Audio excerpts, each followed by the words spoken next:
EJ 브레인 이 작가입니다. 고학력 저임금 노동자 이 박사입니다. 안 해본 게 없는 개인 사업자 세작입니다.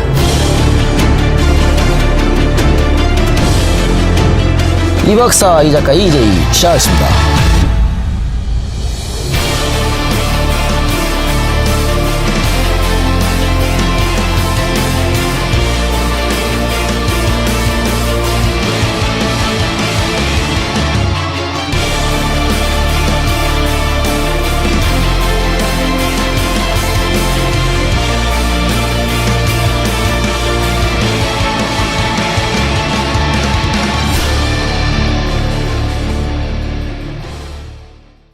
EJ 영상 두 번째 김구 특집 시작하겠습니다.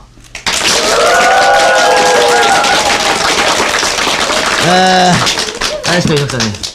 안녕하십니까.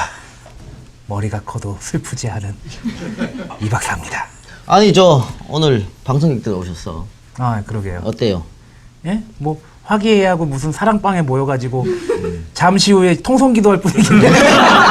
그리고 우리가 김일성 특집을 저번에 했는데 그렇죠. 어땠나? 저희는 그래도 많이 다듬었어요, 그거를. 좀 세게 못하고 원래 하고 싶은 대로 못하고 좀 다듬었는데 그래도 뭐 반응은 괜찮습니다. 지금 유튜브에서 반응 꽤 뜨겁더라고요. 뜨거웠어? 잘 모르겠어요. 난 한 번 본 거는 한 번만 보고 안 보기 때문에. 아니, 저한테 미션이 내려왔어요. 리뷰 절대 보지 말라고. 제가 유리 멘탈이다 보니까 리뷰 보면 상처받기 때문에 방금 바로 얘기했잖아. 나 머리 크다고 하도 욕을 먹으니까 그것 때문에 아주 그냥 제가 마음의 상처를 많이 받았습니다. 오늘 주제는 뭡니까? 예, 오늘 주제는 민족 지도자, 독립운동가 김구 선생에 관한 팟캐스트 방송이자 동영상 방송입니다. 드디어 하네요. 김구 특집. 많은 분들이 기대하셨던 거죠. 김일성 하면 뭐 이제 김구가 나와야 되니까 내가 초고를 어제 줬지? 저는 항상 닥치면 원고를 쓰기 때문에 어제 늦게 제가 초고를 줬는데 세작이 한 2번 읽더니 졸라 쳐울었다면서. 지금 눈이 부어가지고요. 아니, 내용 너무 아까- 슬픈 게 있어요. 아까 만나서 저희끼리 이제 대본 회의하고 대본 연습하는데 저는 열심히 대본을 읽으려고 그러는데 얘가 자꾸 말을 거는 거예요. 그래서 얘가 왜 그러나 싶었더니 대본 읽으면 눈물 난다고. 그것 때문에. 이 새끼들 애국자들이야. 나 진짜 뭐라 울고 그래. 이따가 울 건가? 본방송 할 때? 모르지? 자, 본방 들어가 보겠습니다. 김구함 생각나는 게 뭐야? 한복이 잘 어울리는 지도자. 그 풍채가 일단 그 한복 두루마기 맞나요? 두루마기? 그게 잘 어울리는 것 같아요. 그게 다야? 아니 우리나라 역사에 한복이 그렇게 잘 어울리는 그 알았어. 없잖아요. 자, 이 박사. 참고로 한복이 잘 어울리는 분 노무현 전 대통령 있고요. 노빠. 오빠 계시고 해야지. 예, 김대중 전 대통령도 있고요. 물론 김구 선생이 가장 잘 어울리고 거기에 플러스 알파 필수 아이템 동그란 안경. 그거 있고 저는 개인적으로 바보 같아요, 되게. 나라와 민족만 생각한 바보. 그 한마디로 모든 생각이 정리가 되는 것 같아요. 뭐 이상한 얘기만 하고 있어. 근데 싫어요 이러고 앉아있고. 아니, 싫은 사람 싫다고 그러는데 왜? 좋아요. 이 김구하면 좋아요 하지. 근데 저는 좀 생각이 드는 게 김구 선생 존경한다고 얘기는 하지만 어떤 이유에서 존경한다는 얘기는 별로 없고 그냥 존경해요가 굉장히 많은 것 같아요.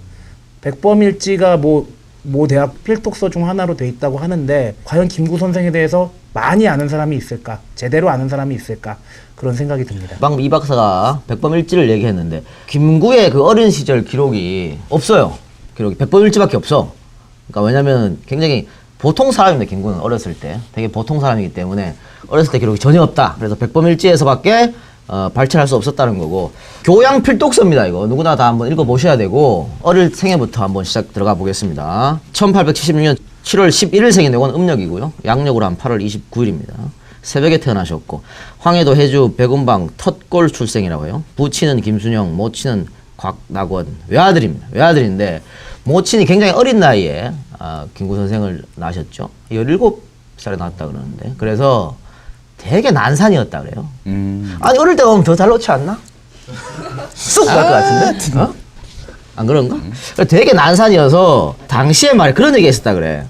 애가 잘 안 나오면 지붕에 올라가서 소울음 소리를 내면 애가 잘 나온다는 어떤 미신 같은 게 있었다 그러더라. 그래서 아버지가 하도 애가 안 나오니까 지붕에 올라가서 소울음 소리를 막 냈다 그러더라고요. 올라가서. 그것 때문인지는 몰라도 순풍 났다고. 되게 난산이었다. 어릴 때 이름은 창암. 집안은 상노무 집안이었습니다. 발음 조심해야 돼. 쌍놈이 아니고 상놈의 집안. 원래는 양반이었어요. 이게 본관이 안동김 씨니까 안동김 씨는 뭐 세도가였죠. 당시엔 세도가였고 대단한 양반 집이죠.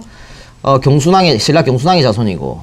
그런데 원래 이 양반 집안이 왜 상놈이 됐냐면 조선 후기에 있었던 김자점의 난 때문이에요. 김자점의 난 때문에 백범의 선대 조상이 김자점의 난에 연루가 돼가지고 아까 그 고향 황해도 해주로 도망을 가서 농부로 생활을 한 거지. 농부로 생활했는데 숨어서 농부로 생활을 하니까 어때요? 이게 몇 세대 내려오면 양반도 그냥 쌍놈이 되는 거야. 김자점의 난을 설명해볼까? 근데 시키면서 불안한데? 예, 김자점의 난은 1651년에 김자점이 일으켰던 반역 행위를 일컫는 말입니다. 이때가 효종 2년이었어요. 효종하면 유명한 게 북벌론이었죠. 사대주의에 입각해서 명나라를 무너뜨리고 조선을 침공했던 청나라를 정벌하자는 것이 북벌이었습니다.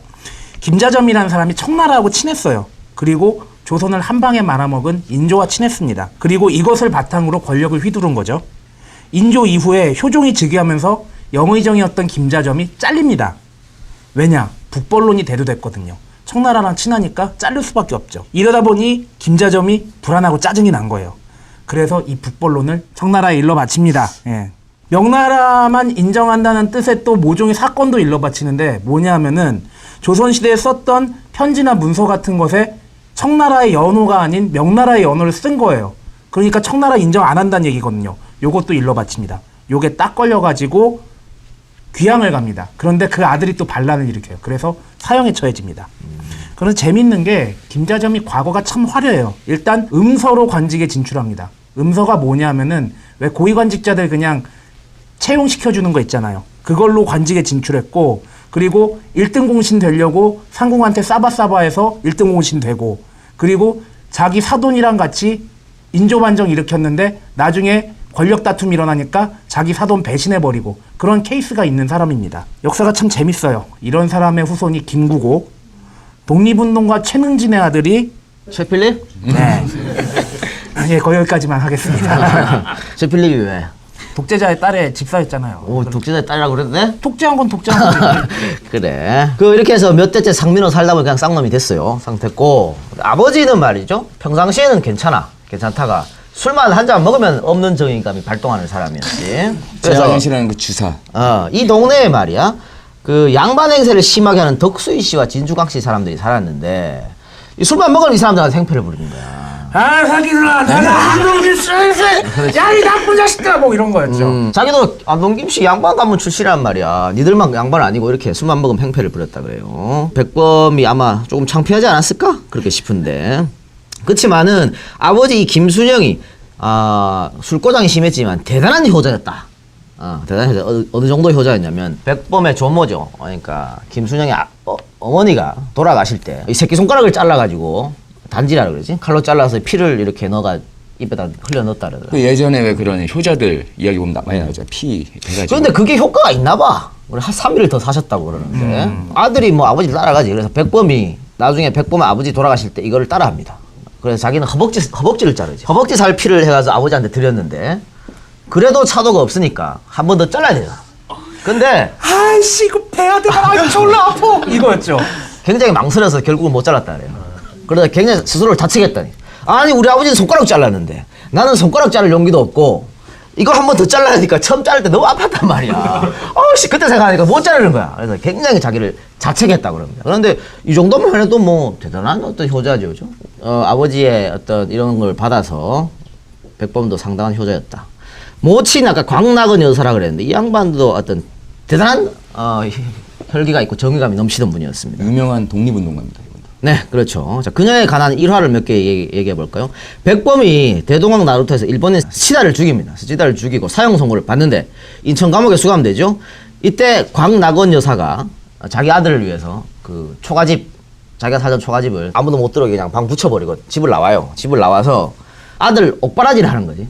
아들 옥바라지 하기 위해서 그 인천에 있는 주막집에 요즘 말을 하면 취직이지 뭐. 객주집이라고 해. 그 친모로 들어가는데 친모가 뭐냐면 반찬 만들어주고 뭐 이렇게 서빙하고 이런 거죠. 이런 거 들어가는데 조건은 하나였어. 아들한테 사식 넣을 수 있게끔만 해달라 이거야. 그러니까 그 주막이니까 밥이 잘 나올 거 아니야. 근데 그거를 갖고 아들한테 매일 하루 세 끼 사식을 넣어주는 거. 그래서 백범은 이 인천 감옥에 있을 때 대단히 그 재소자들한테 인기가 있었다. 그 당시 우리 평범한 사람들도 밥 굶고 이랬는데 백범은 하루 세 끼 따박따박 엄마가 밥을 갖고 오니까 아들을 위해서 열심히 하셨던 분인데 백범이 결국은 추록을 합니다. 그 추록한 지 며칠 지나지 않아서 친구들이 잔치를 벌여줘. 뭐 두부 사주고 박수 치고 야 그동안 고생했다 이랬겠지. 그 잔치를 열어주는데 기생을 불렀네 또. 아 참나 이 여자가 안 빠지네 이런 자리에. 아 갑자기 윤창중이가 생각나. 윤 선생 영어 교실. 아니 내가 말이야 젊은 여자 좋아한다 이거 나는 아주 상식적으로 얘기하는 거야. 걔처럼 딸뻘을 우리 얘기하는 거 아닙니다. 그것도 말이야 가정도 이끄는 사람이. 아이씨 참. 언제 우리 요거 영상 작업 말고 팟캐스트 할 때 윤창중 특집을 한번 하자고. 이상한 데서 박수 치는데? 그래 기생을 불렀어요. 기생을 부르니까 모친이 이걸 보고 뭐라 그랬냐면 내가 여러 해 동안 고생을 한 것이 오늘 네가 기생을 데리고 술 먹는 것을 보려고 한 것이냐 하면서 아들을 질타했습니다. 얼마 실망했을 거야 진짜. 기껏 옥바라지 했더니 나와서 기생 끼고 쇼하고 있으니. 그리고요 신민의 사건으로 백범이 체포되었을 때는 서대문 감옥에 백범이 수감되었을 때 아들을 찾아서 서대문 감옥에 가가지고 뭐라 그랬냐면 네가 여기 있는 것이 경기 감사를 한 것보다 더 기쁘게 생각된다 이렇게 말했습니다. 자기 아들이 감옥에 갔는 게 말이죠. 이 경기 감사한 것보다 난 이 감옥이 더 기쁘다 이렇게 얘기한 거야. 김문수 정신 차려. 경기도 지사가 뭐가 소중한가 그게. 아 참 이걸 뭐라 그래 상투가 아니고 감투. 감투 그런 거 하게 썼다고 말이지. 에이씨 요새 단어가 안 떠올라서 감투를 상투라 그래. 또 있습니다. 임시정부 시절에 상해 독립운동가들이 광락원 여사의 생일을 미리 알고 생일 잔치를 준비하고 있었어요. 근데 이 소식을 들은 광락원 여사가 뭐라 그랬냐면 야 생일 잔치는 됐고 차라리 돈으로 줘. 내가 그거 가지고 맛있는 거 사 먹을게. 이거 턴 거죠 이거. 그랬다고. 이거. 그래서 독립운동가들이 돈을 모아서 생일 잔치를 안 하고 현금으로 줬어요. 현금으로 줬는데 정작 생일날이 딱 되자 광락원 여사가 독립운동가들 다 불러놓고 권총 2자를 앞에 탁 내놨습니다. 그 돈으로 산 거야 권총 2자를. 그러면서 이렇게 말하죠. 이역 만리에서 독립운동을 한다는 사람들이 생일 잔치가 다 뭐냐 이러면서 독립운동을 꾸짖었어. 대단한 어머니 아닙니까? 한석봉 어머만 대단한 게 아니야. 이런 어머니 밑이니까 이런 아주 훌륭하신 독립운동가 나오는 거 아니겠어요? 호랑이에게서는 고양이 자식이 안 나오죠. 근데 최영진이 아들은 왜 그래? 그러게요. 아, 나씨. 자, 이런 백범의 모친을 보고요. 고은 시인이 헌정시라 그러지? 시를 하나 만들어. 시 제목 이름이 곽낙원입니다. 자, 세자기 우리 중에 목소리 제일 좋은 세자기 곽낙원 그 시를 한번 낭독을 하겠습니다. 물론 난 놓고 기억자 알려없는 황해도 턱골 군역전 부쳐먹는 쌍놈의 집 안악입니다. 그런 안악이 제 자식 창수가 대동강 치아포나루에서 외놈한 놈 때려 죽이고 물 건너 인천 감영옥에 갇히니 총화상관 다 못 찌려버리고 옥바라지 객주집 식모살이 해가면서 치고 물린 살인죄 자식 면회 가서 나는 내가 경기 감사한 것보다 더 기쁘다 이렇게 칭찬했습니다. 몇십 년 뒤 80살 바라보는 백발문을 중국에 건너와 낙양 군관학교 사람들이 생일날 축하하려고 돈 몇 푼씩 거둔 줄 알고 그 돈 미리 받아내서 생신날 단총 2자로 내놓으며 자네들 거둔 돈을 샀으니 내 생일 축하의 뜻으로 이 총 쏴 부디부디 독립운동 이뤄주시게. 그리고 그 뒤 그녀는 82살로 중경땅에서 눈 감았습니다. 나라 독립 못 보고 죽는 거 원통하다. 이 말이 그녀가 남긴 말 한마디 아니고 무엇입니까?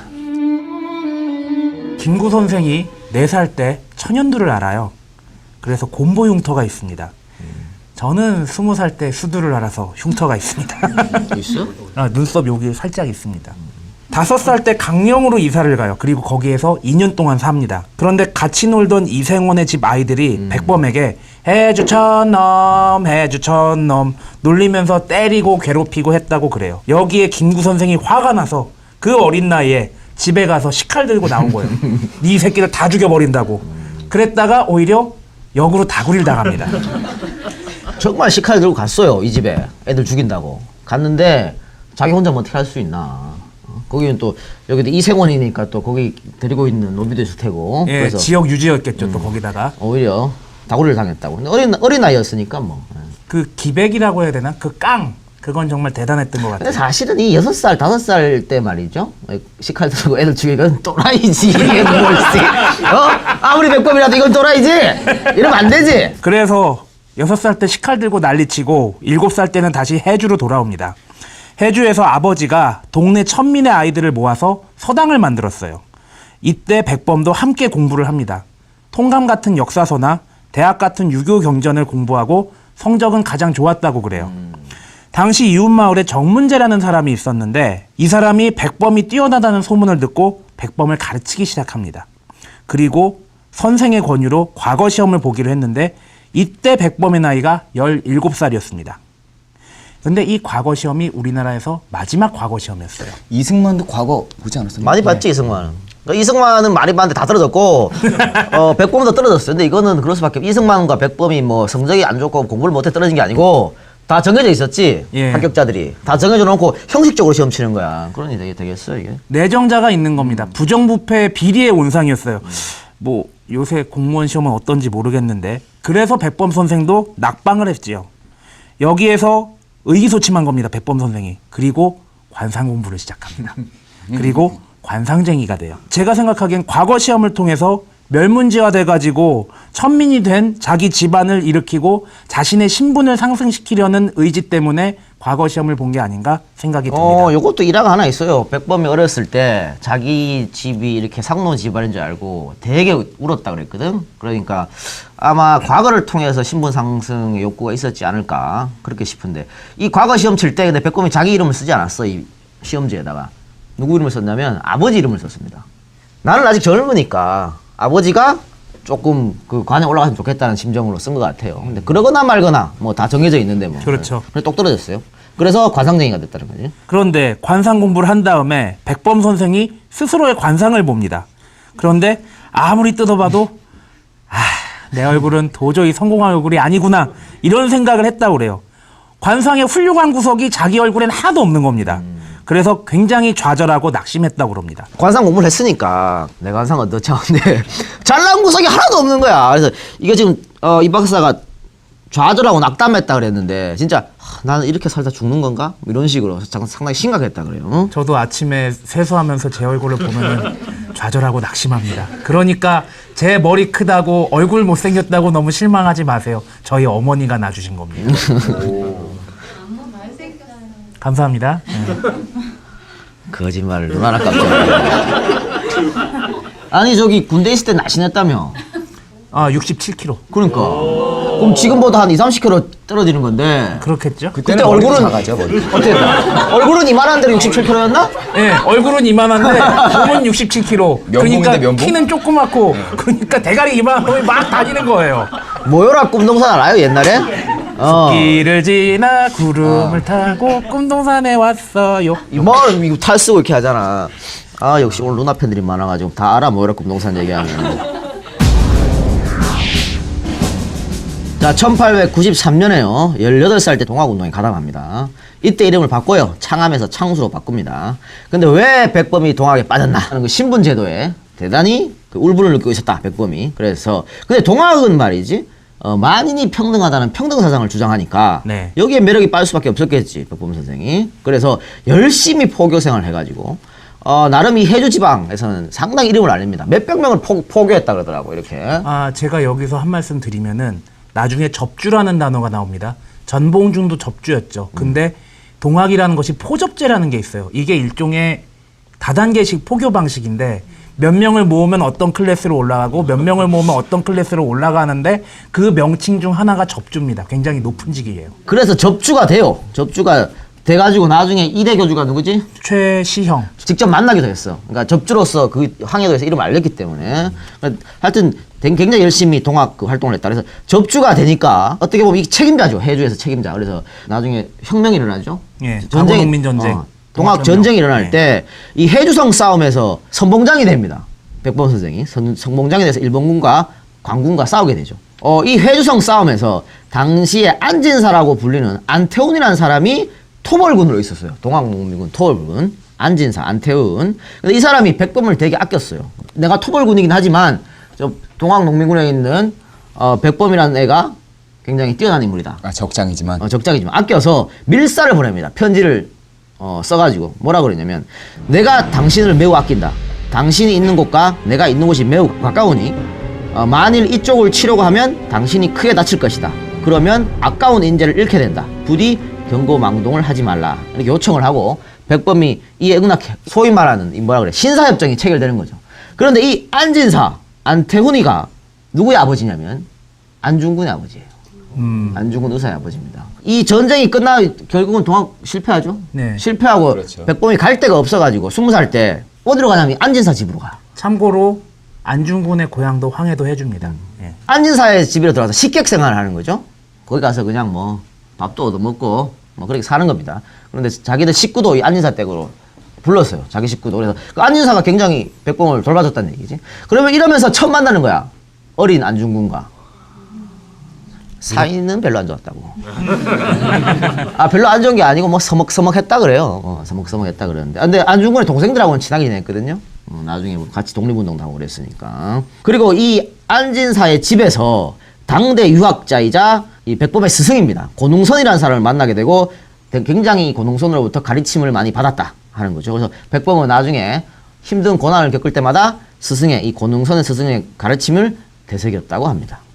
21살 때 두 번째 청나라를 방문하려고 갔다가 삼남의병 들어보셨죠? 그거 소식을 듣고 다시 돌아옵니다. 이제 돌아오는 길에 이 대동강 하류에 있는 치아포를 건너게 되는데 이 겨울이라서 강은 얼고 못 가니까 사람들이 주막에 모여 있었어요. 근데 여기 갔는데 이 중에 한 사람이 한복을 입고 있고 조선이라 밝혔는데 한복 안에 보니까는 일본도가 들어있는 거예요. 그리고 이 말투가 어색하니까는 이 사람을 일본이 밀적으로 생각을 합니다. 그래서 당시 있었던 을미사변에 복수를 하려고 그 일본인을 살해를 합니다. 을미사변은 일본의 그 낭인들이 민비를 죽인 사건입니다. 예. 그래서 그 복수를 늘 꿈꾸고 있었는데 조선인이라 그러는데 말이 자꾸 일본 투야. 일본 투고 보니까 한복 안에 일본도도 감추고 있고 이거 밀정이다 이렇게 생각해서 이 사람을 죽이게 됩니다. 그러니까 죄가 없으면 그렇게 꾸밀 필요가 없다. 그러니까 지가 일본인이면 일본인이다 말하면 되지 왜 거짓말 치냐 이 말이야. 그래서 굉장히 의심을 한 것 같아요. 그래서 이 일본인을 죽이게 되는데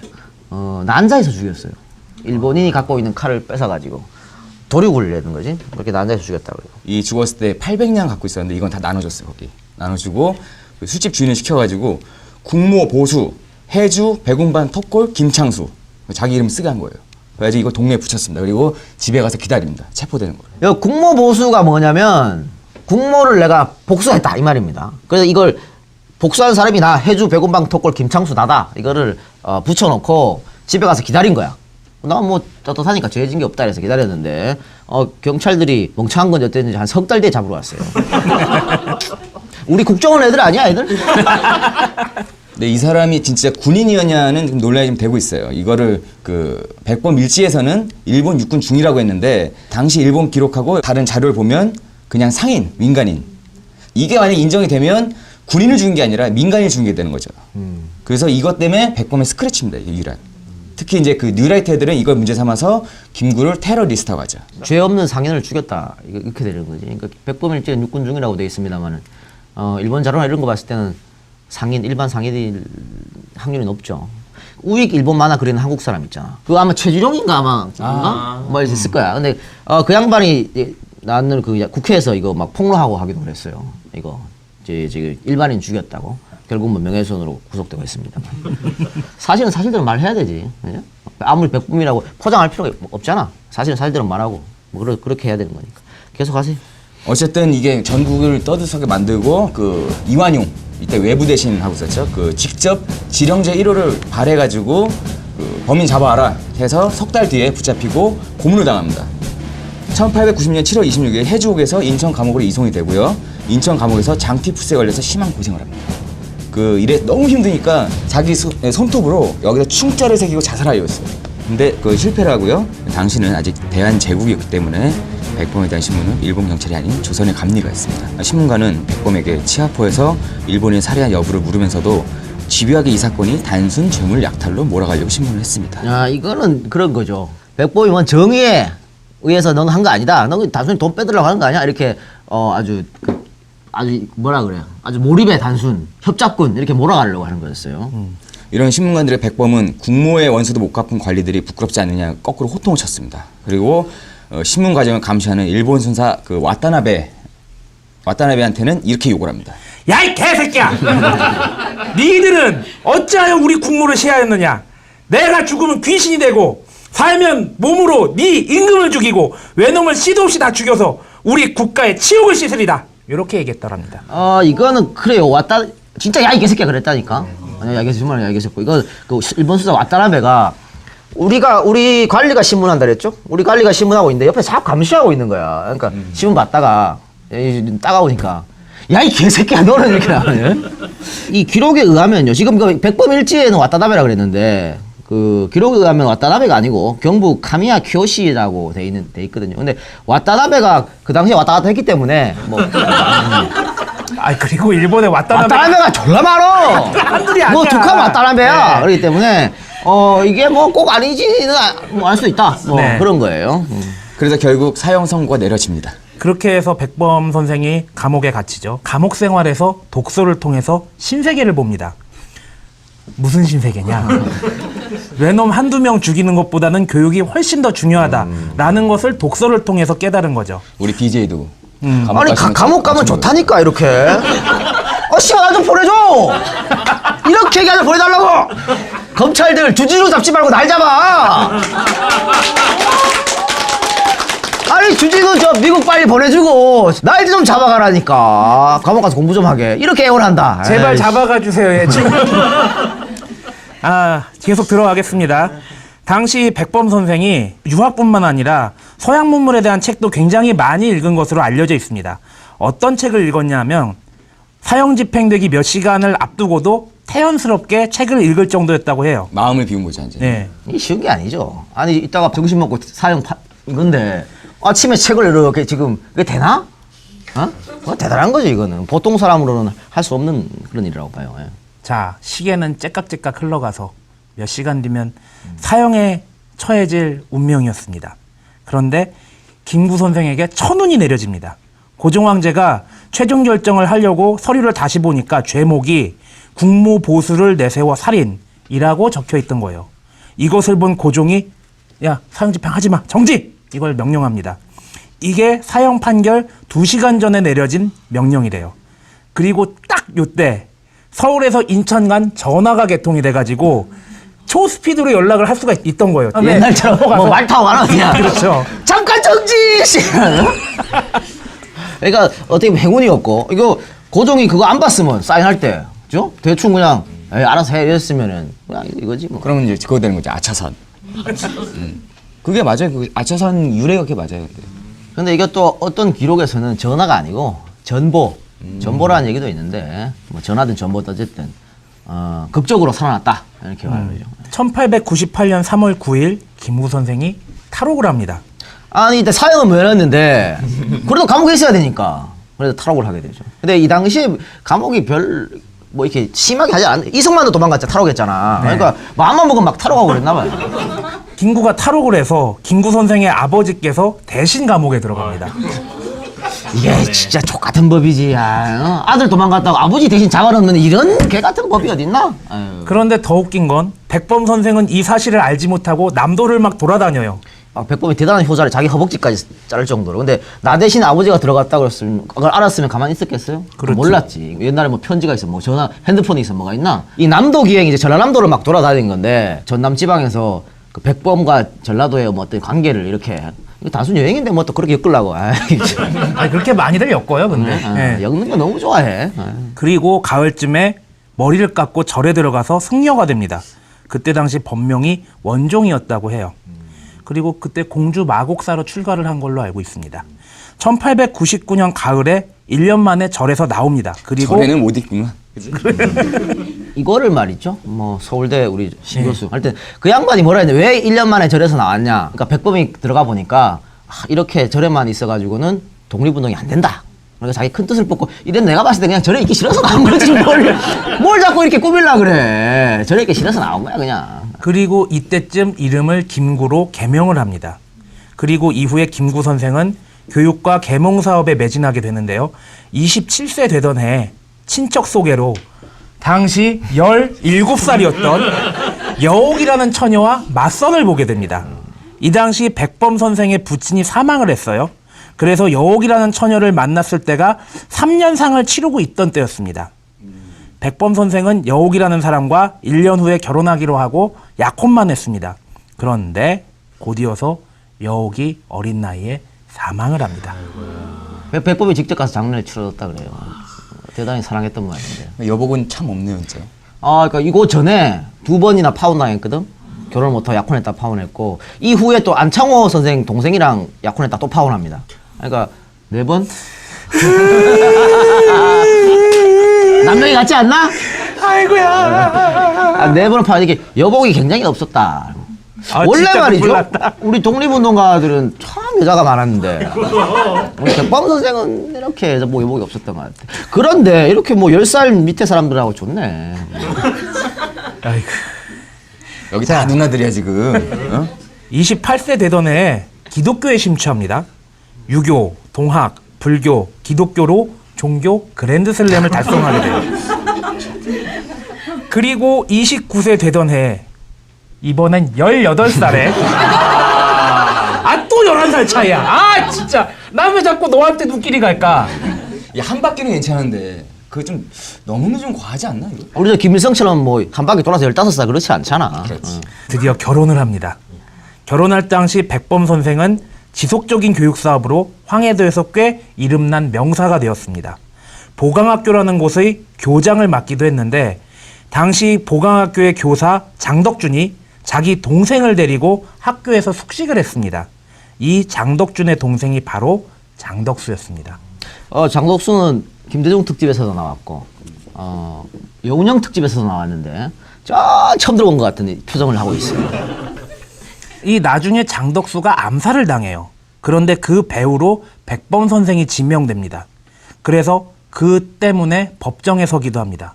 또 이곳에서 훗날 동양척식 주식회사를 폭파한 의열단 나석주, 노백린, 그리고 이완용을 칼로 찌른 이재명 의사 등을 알게 됩니다. 그 이재명 의사는 잠깐 말씀드릴게요. 이분이 그 잡혀갔을 때도 되게 당당하게 잡혀갔고 가서도 재판관이 물어볼 거 아니에요. 이렇게 물어봤어요. 그 피고와 같이 흉행한 사람이 몇이나 되는가? 그러니까는 눈을 부릅뜨고 야만 섬나라의 불황무식한 놈아, 너는 흉자만 알았지 의자는 모르냐? 나는 흉행이 아니고 의행을 행한 것이다. 라고 고함을 쳤습니다. 그리고 제일 멋진 말이 있어요. 그러면 피고의 일에 찬성한 사람은 몇이나 되는가? 했더니 2천만 민족이다. 이렇게 얘기를 합니다. 나중에 이제 이분이 돌아가시는데 나이가 20살이었습니다. 이재명 의사는 이완용을 칼로 찌른 건데 이게 또 원래는 총으로 쏴라 그랬는데 백범이 얘 총 갖고 있으니까 뭐 사고 칠 것 같아서 총을 뺏었다고. 그래가지고 칼로 찌른 거거든. 그래서 결국은 나중에 백범이 그래서 많이 후회했다 그러는데 칼로 여러 차례 이렇게 했다고 그러더라고. 이 박사가 김구라고 이름 바꿨다 그랬는데 이건 지금 우리가 알고 있는 앞구자 김구가 아니고 거북구자 김구였어요. 나중에 이제 앞구자로 바꾸는 거였고. 1907년 독립단체 신민회가 결성됩니다. 이 신민회는 안창호, 김구, 이동영, 양기탁, 이동희, 노백린, 전덕기 등이 멤버였고 김구는 황해도 지부의 대표를 맡았는데 이 신민회는 우리 굉장히 유명한 독립단체였죠. 그 독립협회 멤버들을 중심으로 결성된 항일 독립운동 단체입니다. 교육을 통해 나라를 구하자는 교육구국운동, 국민들을 깨우치자는 계몽강연, 서적 잡지 출판운동, 나라 산업 발전시키자는 민족산업진흥운동, 군사력 키우자는 독립군 양성운동 등을 했습니다. 그래도 학교도 세우고 신문사도 세우고 군대도 세우고 막 이랬어요. 예. 그리고 나서 나중에 백오인 사건으로 인해 와해되게 됩니다. 백오인 사건 기억 안 나죠? 이승만 특집에 했는데. 에? 이승만이 백오인 사건 핑계로 도망갔잖아, 미국으로. 토끼는 거 아니야. 이후 그 안학 사건이라고 있는데 이 안중근 의사의 동생이죠. 안명근 의사가 이 뭐 독립운동을 위해서 뭐 총 이렇게 사고 뭐 이랬는데 이거를 갖다가 김구랑 엮어가지고 이런 사건이 있었어요. 그래서 잡혀 들어갔었는데 김구 선생이 안학 사건, 백오인 사건에 연루돼가지고 서대문 감옥에 백범이 투옥됩니다. 그래서 정말 엄청난 고문을 받았다 그래요. 유명하잖아요. 서대문 형무소의 그 엄청난 고문. 엄청난 고문을 받았는데 이 모진 고문을 어떻게 견뎠냐면 그 박팽년 사육신이죠. 박팽년에 이 쇠가 식었으니 다시 달고 오라. 이 구절을 계속 암기하면서 참았다. 이게 뭐냐면 박팽년이 옛날 그 고문하잖아 이렇게. 이거 뭐라 그래? 단근질이라고 그러죠. 인두. 인도 했다가 지지잖아. 샵 이러고. 근데 그 식으면 독립운동 배우는데 그게 그러니까 어떻게? 식으면 야 다시 달고 와 뭐 이랬다 그래. 그러니까 옛날 우리 조상을 생각하면서 그저 그렇게 참았는데 나는 이것도 못 참고 그래서 그렇게 했다고 백범일지에 쓰여 있습니다. 아, 근데 백범일지에는 박팽년이라고 나오는데 실제로는 다른 사람이 이 얘기를 했다고 그래요. 그런데 기왕에 박팽년 얘기 나온 김에 좀 설명을 드리면은 세종 때 집현전 학사였고 세종, 문종, 세조의 총애를 받은 사람입니다. 그리고 세조 때 단종 복위를 도모하다가 모진 고문 끝에 옥에서 죽은 사람입니다. 이 사람이 얼마나 뛰어났냐 하면은 별명이 집대성이었어요. 다른 사람들은 요게 뛰어나고 어떤 사람들은 요게 뛰어났는데 이 사람은 전부 다 뛰어나서 집대성이란 별명을 가지고 있었습니다. 세조가 이 박팽년을 굉장히 아꼈다고 그래요. 그래서 옥에 갇혀가지고 박팽년이 칼 쓰고 에 하고 앉아있는데 세조가 와서 꼬시는 거예요. 여러 차례 그랬다고 그래요. 야, 나한테 충성해. 와. 그렇게 했는데 절대 회유에 안 넘어갔다고 그래요.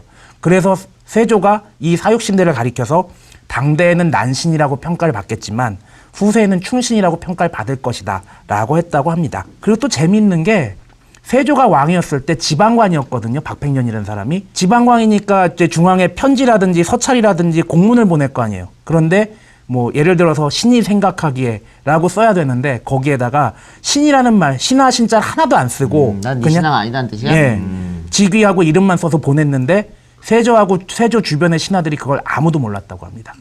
그래서 나중에 야, 너 나한테 신이라고 표현했잖아 그랬더니 아니야 이 새끼야 다 뒤져봐 그랬더니 전부 신이란 말은 하나도 없던 거죠. 대단한 건조. 네. 그 이후에 이제 이름을 이제 9구자로 바꿔요. 김구로 바꾸고 호를 백범이라고 했습니다. 이 백범이 뭔 뜻이냐면 백범의 백자는 백정을 뜻합니다. 천한 계급, 백정을 뜻하고 범자는 이게 왜 필부라는 얘기지? 네. 평범한 사람. 나는 천한 신분의 계급과 그 범부, 평범한 사람이라는 걸 자기가 나타내는 거죠. 그렇게 해서 호를 바꿨어요. 근데 여기 서대문 형무소에 3년 6개월을 복역하고 추록을 했는데 출소하기 석 달 전에 딸 화경이 사망합니다. 화경이 7살 때 죽었어요. 7살 때 죽었는데 죽기 전에 뭐라 그랬냐면 나 죽었다고 옥에 계신 아버지께는 기별하지 마십시오. 아버지가 들으시면 오직이나 마음이 상하겠소 라고 했습니다. 몇 살 때 했다고? 7살 때. 37에도 못하잖아. 너는 하니? 난 못하지. 근데 7살에 이렇게 대단한 거고. 그래서 결국은 김구 선생은 감옥에 있을 때 사망 소식을 듣지 못하고 나와서 이렇게 사망 소식을 들었어요. 그리고 1919년 상해로 망명을 이제 합니다. 당시에 이제 임시정부가 세워졌었죠? 그래서 안창호를 찾아가서 뭐라 그랬냐면 임시정부에 문직이라도 좋으니까 제발 좀 임시정부에 넣어달라고 그럽니다. 이거 유명한 얘기 아니야? 나는 임시정부에 문직이라도 좋다 이렇게 죠 그걸로 행복하다 이렇게 해서 간청을 해가지고 안창호가 경무국장에 임명시키죠. 그리고 1920년과 1922년에 부인과 그 첫아들 인 어머니가 이제 다 모두들 상해로 들어옵니다. 1923년에 임시정부의 권한이 약화되고 국민대표자회의가 열렸는데 백범은 임시정부의 정통성을 들어서 임정을 고수했습니다. 그러니까 자꾸 시간이 흘러가면 임시정부의 권한이 약화돼요. 약화되고 다른 독립운동 단체가 여러 가지 생겨버렸어요. 그러면서 이 국민대표자회의에 박은식 대단한 독립운동가죠. 네. 언론인이고 국민대표자를 만들었는데 김구가 이를 굉장히 비난했지. 아니 왜 그런 걸 만들어가지고 이게 자꾸 분열을 시키고 이러나 이러니까 박은식의 아들이 항의하러 찾아옵니다. 아니 우리 아버지 뭐라 그래요? 이렇게. 그랬더니 야 이 개새끼야 또 막 두들겨 팼다고 그래요. 그래서 예, 굉장히 폭력을 행사했다는데 이렇게 김구 선생은 절대 평화주의자가 아니다. 마음에 안 들면 무조건 두드러 패고 보는 사람이에요. 그 다음부터 또 팬 얘기 이전에도 뭐 죽이고다 그런 거 있잖아요. 이후에도 또 팬 얘기 나오고 그럽니다. 이후에 이제 임시정부 내무부총장에 오릅니다. 임시정부가 계속적으로 내부 파벌 싸움 하죠. 이거는 약산 특집에도 나왔고 몽양 특집에 계속 나왔습니다. 내분이 일어나자 내무부 명을 내려서 국민 대표자회의를 강제로 해산시켜 버립니다. 그러니까 다 임시정부를 뭉쳐라 이렇게 되는 거죠. 그래서 김원봉을 계속 비판하고 그랬던 거예요. 김원봉하고 사이가 안 좋아졌던 것도 왜 임시정부를 안 들어오냐는 얘기지. 임시정부로 뭉치지 왜 자꾸 딴 데 가서 그렇게 하냐. 이게. 나중에 다른 사람들하고 트러블이 있던 것도 전부 이거였어요. 몽양하고 트러블이 있던 것도 이거였죠. 김구는 처음부터 끝까지 임시정부 위주, 임정 위주의 독립운동을 주장했다. 이렇게 되는 겁니다. 이때쯤 둘째 아들 신이 태어나는데 부인 최준래가 둘째 아들 노타가 사망하고 맙니다. 사망 당시 그녀의 나이는 38살이었습니다. 최준래의 묘비는 한글학자 김두봉이 썼는데 이것도 약산 특집에 나왔습니다. 김두봉 그 약산의 친구고 네. 북한에서 굉장히 높은 자리에 올라갔었죠. 예. 그리고 백범은 부인 최준래가 죽고 나서 죽을 때까지 재혼하지 않고 혼자 살았다 하는 거죠. 요거는 네가 별로 안 좋아하겠다. 그런데 결혼만 안 했지. 뭔가 있었어. 또 있었어요. 예. 결혼만 안 했을 뿐이야. 아니 어떻게 혼자 사나? 1926년 임시정부 국무령에 오르는데 이때 말이죠. 대통령제에서 내각 책임자로 바꿨어요. 바꿔서 이 국무령에 올라가지고 자기의 권한을 분산시킵니다. 그러니까 원래 이승만이가 이승만이 무조건 혼자 대통령 하려고 했잖아. 내각제도 야 내각제 하지 마 무조건 대통령 해야 돼 혼자 올라가는데 김구 선생은 말이죠. 그러니까 혼자 권력을 차지할 수 있었는데도 불구하고 내각제로 바꿔가지고 집단 지도 체제를 구성합니다. 이게 자기 권한을 다 이렇게 나눠줬던 이 김구와 이승만의 결정적인 차이라고 볼 수 있겠는데 이때 두 아들에게 유서 형식으로 편지글을 쓰죠. 이게 그 유명한 백범일지입니다. 오늘 우리도 계속 지금 백범일지에서 지금 조사를 추출해 갖고 와서 얘기를 하고 있는데 자 1920년대 중반 이후에요. 임정은 극심한 자금난에 시달립니다. 그래서 임시정부 청사 월세를 내야 되는데 월세를 못 내가지고 말이야 주인이 막 와갖고 월세 내라고 막 싸우고 이랬다고. 독립운동가들 맨날 와 있잖아. 그 사람들 밥도 제대로 못 주는 거예요. 그러니까 이 사람들 어떻게 떠나가지. 그죠? 다 떠나가서 각자 살 길을 모색하고 그랬어요. 그러니까 임시정부는 더더욱 공경에 처할 수밖에 없었다. 아니 왜 이렇게 돈이 없었지? 미국에 돈 졸라 많았는데? 얘기를 해. 왜 그랬는지. 이승만이 돈 벌러 가겠다고 갔다가 거기서 탱자탱자 해서 그렇죠. 뭐. 이승만이가 돈을 많이 슈킹을 쳤죠. 이래서. 그래서 근데 보내주긴 보내줬어. 임정에다가. 아주 약간. 자기는 이만큼 모아가지고 아주 약간 일단 보내주긴 줬다는 티는 내야 되니까. 조금 보냈어요. 그래서 임시정부를 할 때는 대단히 어려웠었다. 아니 어느 정도 어려웠어요? 이게 일화가 또 있어. 3.1절 특집 이런 데 보면 백범 드라마 보면 맨날 나오는 일화야. 백범의 어머니가 쓰레기통을 뒤져가지고 그 중국인들이 먹다 버린 배추 같은 거 그거 주워가지고 쓰레기 뿌리고 막 이랬었거든. 그러니까 이 정도로 대단히 어려웠다. 그래서 백범의 모친이 아들에게 짐이 되기 싫어서 입이라도 하나 덜 자 그래가지고 손자들을 데리고 한국으로 돌아오지요. 그리고 이제 여기서부터 중요한 게 나오는데 1931년 11월에 일본 정부 요인 암살을 목적으로 한인 애국단을 결성합니다. 이 한인 애국단은 김은봉이 만들었던 의열단. 의열단과 아주 쌍두마차라고 해야겠죠. 폭력 투쟁, 대항일 투쟁 선봉장 역할을 했었다는 겁니다. 어느 정도였냐면 31년 11월에 만들었더라 했어요. 근데 해가 바뀌어서 32년 1월에 이봉창이 의거를 합니다. 3월에 유진식, 이석주가 의거를 합니다. 4월 달에 윤봉길이 의거를 하고 5월에 최응식의 의거 등이 매달 그냥 한 번씩 이렇게 의거를 일으켰습니다. 그러면 이봉창의 의거를 한번 얘기해 볼까요? 1931년 말에 이봉창이 김구를 찾아옵니다. 나 같은 노동자도 노동을 하면서 독립운동을 할 수 있으니까 제 나이가 31입니다. 앞으로 31을 더 산다고 해도 더 나은 재미는 없을 것입니다. 인생의 목적이 쾌락이라면 지난 31년 동안의 인생의 쾌락이라는 것을 대강 맛을 보았습니다. 이제부터 영원한 쾌락을 위해서 독립사업에 몸을 바치겠습니다. 이 말을 들으니까 백범이 또 울컥하잖아. 백범이 울면서 이렇게 말했어요. 그대의 뜻이 가상하니 1년 안에 계획을 세우겠다. 그러나 임정에 돈이 없어서 널 거둘 수가 없다. 그동안 어떻게 생활할 것인가? 괜찮습니다. 공장에서 일하며 지도가 있을 때까지 기다리겠습니다. 이렇게 돈이 없어서 널 거둘 수 없다니까. 내가 일본말 되게 잘했어. 이봉창이 일본에서 농자 생활을 했었고 그래서 중국에 와서도 농자 생활을 하면서 때가 되기를 기다립니다. 자 그래서 결국 때가 됐어. 백범의 수류탄 2발을 이봉창에게 건네줬어요. 한 발은 이랑을 죽이고 나머지 한 발은 자살해라는 얘기였죠. 자살용으로 준비를 했는데 일본으로 떠나기 전 백범과 함께 태극기 앞에서 기념사진을 찍습니다. 이거 유명하죠. 왜 태극기 뒤에 있고 수류탄 이렇게 들고 이게 찍은 거 있잖아요. 요거 한 방 찍고 또 백범이랑 같이 또 사진을 찍었어요. 근데 그 사진에서 유난히 이봉창 의사가 웃었어요. 굉장히 활짝 웃었어요. 그러니까 일본으로 떠나기 전에 돈이 없었다 그랬잖아요. 임시정부에. 그런데 다 어렵게 또 돈을 마련해서 아니 일본까지 갈 차비가 있어야 될 거 아니야. 또 거기 가서 뭐 자고 먹고 할 돈이 있어야 되니까 그래서 정말 어렵게 군자금을 마련해 줘가지고 이봉창에 줘서 이봉창이 일본으로 떠납니다. 그래서 1932년 1월 8일 도쿄 교회에서 간병식을 마치고 돌아가던 히로히토 당시 일본 천황에게 일왕이지 천황이 아니고 수류탄을 던졌는데 히로히토가 무사했어요. 그래서 거사에 실패했다는 거죠. 실패했습니다만 이봉창은 수류탄을 투척한 후 그 자리에서 품 안에 있던 태극기를 꺼내들고 대한독립 만세 3번을 외친 뒤 체포되었습니다. 당시 상해 중국 신문에 난 기사를 한번 소개시켜드리겠습니다. 조선 청년 이봉창이 던진 수류탄은 앞에 있던 근위병과 말만 부상시키고 일본 천황에 맞지 않았다. 그때 조선 청년 이봉창은 피하지도 않고 태극기를 흔들며 대한독립 만세를 3번 부른 후 태연히 포박되었다. 결국 이봉창은 거사를 일으킨 그의 사형 선고를 받고 10월 10일 날 일본우 형무소에서 형장의 이슬로 사라졌습니다. 사망 당시 그의 나이는 고작 32살이었다는 거죠. 미혼이었기 때문에 처자식은 없었습니다.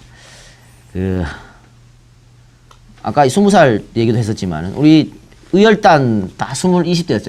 27세, 28세. 그죠? 정말 꽃다운 나이에 이 박사 얘기처럼 그렇게 웃으면서 생을 마감했습니다.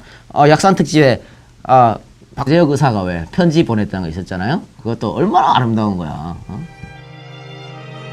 어제 나가사키에 무사히 도착했습니다. 형편이 뜻대로 되어가니 이 모든 것이 그대가 염려해준 덕분이랍니다.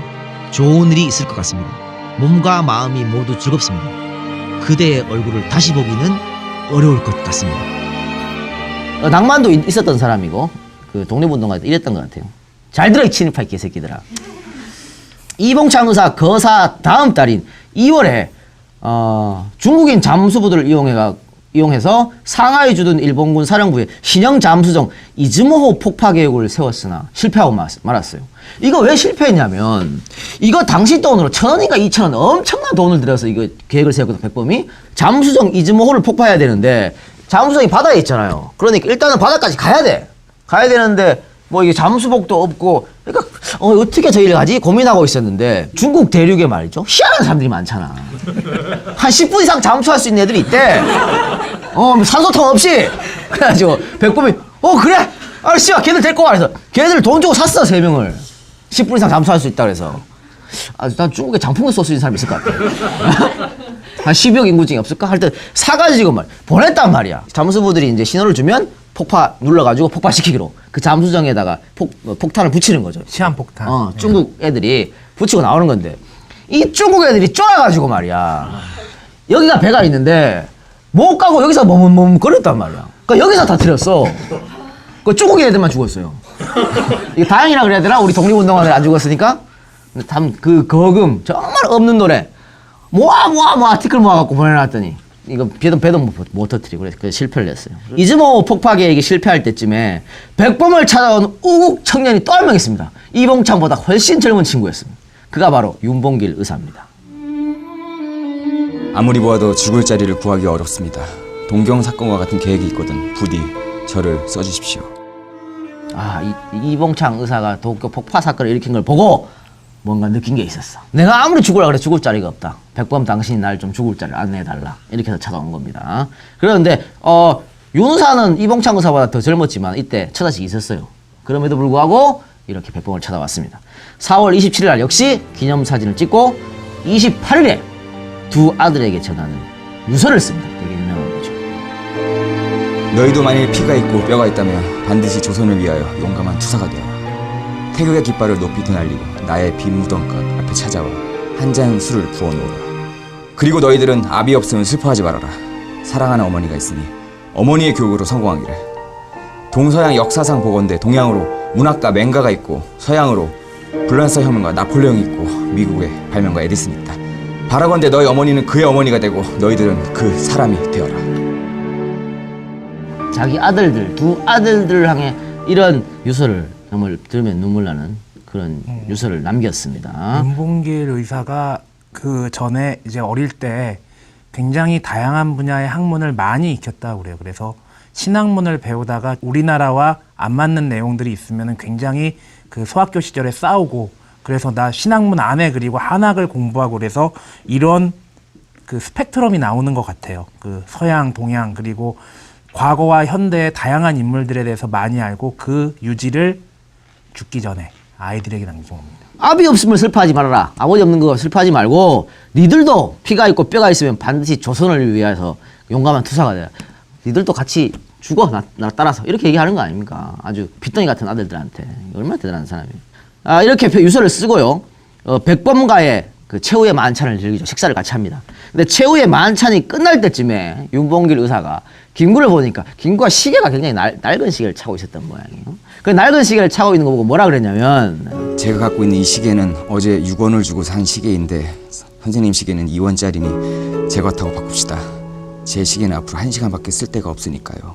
라고 하면서 시계를 바꿉니다. 이렇게 말한 전날 시계를 산 겁니다. 이거 시계를 왜 샀을까?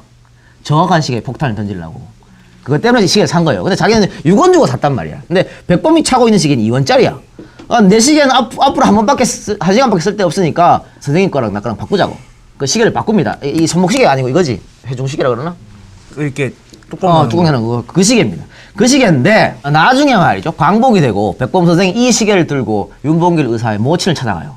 그래서 이거 윤의사 시계라고. 그랬는데 어머니가 백범을 쳐다보지도 않았다고 하더라고. 쳐다보겠어? 백범 때문에 내 아들이 죽었는 것 같은 느낌이 들잖아. 네? 아니 모두가 백범의 모친처럼 될 수 있는 건 없는 거 아니에요. 그래서 충분히 이해하고 남습니다. 그런데 이렇게 시계를 바꾸자는 얘기를 듣고 또 백범이 얼마나 또 울컥해. 이게 후일 지하에서 만납시다. 후일 지하에서 만나자고 이렇게 얘기를 했는데 결국은 뭐 백범 선생이 이 윤봉길 의사랑 거의 그 옆에 묻혔으니까 결국은 뭐 만났다고 볼 수가 있겠네요. 그럼 윤봉길 의사의 얘기만 해보고 우리 일부를 마치도록 하는 걸로 합시다. 네. 1932년 4월 29일 상하이의 훈커우 공원에서 있었던 일본 일왕의 생일연 천장절이라고 해요. 여기에서 일본은 참가자에게 도시락과 물통을 준비할 것을 요청했습니다. 그리고 윤봉길 의사는 도시락에 밥 대신에 폭탄을 설치하고 행사장에 나가서 폭탄을 던진 겁니다. 윤봉길 의사의 이 의거로 상하이 파견군 총사령관 시라카와 요시노리, 상해 일본 거류민단장 가와바타 사다스코 등이 사망하고 총용사 무라이, 제3함대 사령관 노무라 기치사부로, 제9사단장 우에다 겐키치, 주중공사 시게미스 마모로 중상을 입습니다. 방송에 한번 나온 것 같은데. 제일교포 특집에 나왔지. 신격호 마누라의 외할아버지. 윤봉길은 1932년 5월 28일 사형 선고를 받고 12월 19일 가나자와 육군형무소에서 총살당했습니다. 총살 직전 마지막으로 남길 말이 없냐는 물음에 사형은 이미 각오했으므로 하등 말할 바 없다고 의연하게 답하시고 사망하셨다고 합니다. 윤봉길 의사의 시신은 봉분도 없이 거의 버려지다시피 안매장됐습니다. 일본 애들이 일부러 그런 거죠.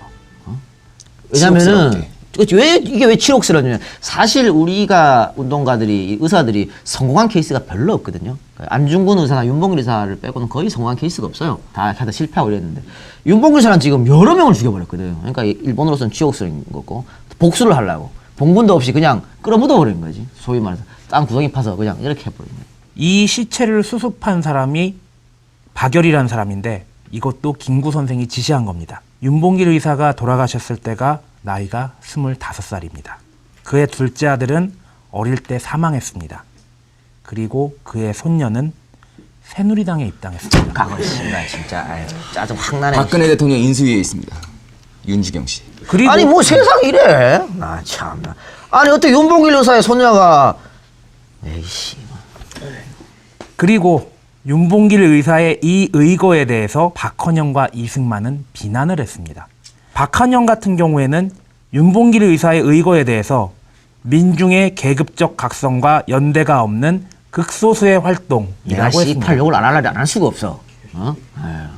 이승만은 이런 행동은 어리석은 짓이며 일본의 선전 내용만 강화시켜줄 뿐 한국의 독립을 가져다주지 못할 것이다 라고 비판했습니다. 이 말이 됩니까? 욕은 크게 해도 돼요. 이제. 네. 윤봉길 의사의 의거로 인해서 나중에 얘기가 나오지만 중국의 태도가 바뀌어요.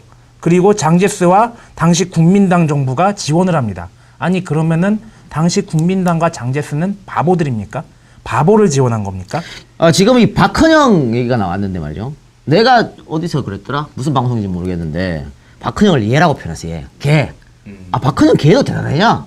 그랬더니 항의 메일이 오고 난리가 났어. 박헌영 뭐 걔라 그랬다고. 아니 뭐 김대중 보고도 김대중이가 그러고 노무현 보고도 노무현이가 그러는데 내가 박헌영 보고 이승만 보고 개새끼라 그러는데 박헌영 보고 내가 얘라고 왜 못하나? 그러면서 나한테 뭐라 했냐면 당신이 박헌영의 삶에 대해서 얼마나 아냐 그래. 아, 내가 빨갱이 사람 몰라 그래. 어? 이걸 잘 아셔야 돼요. 박헌영이 바로 이렇게 윤봉길 의사의 이런 아주 의거에 대해서 깎아내렸었고, 박헌영이 한국전쟁에 책임이 없습니까? 박헌영도 분명히 한국적인 전쟁에 책임이 있어요. 그 수많은 사람을, 죄 없는 사람의 목숨을 앗아갔고, 빨치산을 만들어서 얼마나 많은 사람들 거기에 또 희생됐어요. 박헌영의 죄가 한두 개가 아닙니다. 그런데 뭘 박헌영의 삶을 알고 그런 게 어딨어. 스탈린과 김일성이 만날 때 같이 있던 사람이 박헌영입니다. 팬카페도 그런 거 썼었는데, 지도자의 잘못된 선택. 공산주의, 사회주의 할 수도 있고 주장할 수도 있어요. 그런데 결국은 결과는 어떻게 됐어요? 공산주의, 사회주의 하느라 다 망했어. 지구상에 있습니까 지금? 북한밖에 없지. 북한도 사회주의냐? 중국은 사회주의도 아닌 거고. 그러니까 이게 다 망한 거야. 그러면은 당시 공산주의를 정말 맹렬하게 지대했던 박헌영 같은 사람은 잘못된 판단을 한 거죠. 그죠? 이거는 비난을 할 필요가 있어요. 당시에 우리 독립운동가들이 다 사회주의를 지지하지 않았거든? 자, 백범이 당시에 공산주의자들이 어떻게 생각하나 봅시다. 요새 일부 청년들이 제정신을 잃고 러시아를 조국으로 삼고 레닌을 국부로 삼아서 어제까지 민족혁명은 2번 피흘릴 운동이니 단번에 사회주의 혁명을 한다고 떠들던 자들이 레닌의 말 한마디에 돌연히 민족혁명이야말로 그들의 진 면목인 것처럼 들고 나오지 않는가. 주자님의 방귀까지 향기롭게 여기던 썩은 선비들 모양으로 레닌의 똥까지 달라고 하는 청년들을 보게 되니 한심한 일이다, 이렇게 표현했습니다. 백범은 뭐 바보여서 공산주의 안 빠졌어요? 민족주의자들 중에서도 이렇게 공산주의 반대 사람들 많다고. 이 사람들 바보여서 이런 선택을 한 거 아닙니다. 김일성 특집에도 얘기했지만은 항일투쟁은 항일투쟁 인정하고 이런 것들을 비판해야 돼요. 박헌영을 왜 비판 못하나? 2박 3일 또 비판할 수 있다. 자, 또 매일 가겠는데? 너라 그래 이씨가. 그러고 백범의 삶, 어릴 때부터 삶을 살펴봤죠. 살펴보고 독립운동, 임정의 활동, 그 다음에 이 한인애국단 활동, 한인애국 활동의 어떤 하이라이트라고 볼 수 있겠지. 이봉창 의사와 윤봉길 의사의 이런 의거까지 말씀을 드렸습니다. 그리고 요걸로 일부를 마치고 다음 시간에서는 그 뒷이야기, 독립에 대해서 한국에서 있었던 정치 상황, 이승만과의 어떤 정치적 대립, 결국은 가장 중요한 것은 뭐예요? 김구의 암살이죠. 암살이 어떻게 됐을까? 네. 계속 열심히 들으시고, 오늘은 여기서 1부를 마치고 다음 주 2부에서 뵙는 걸로 하겠습니다. 안녕.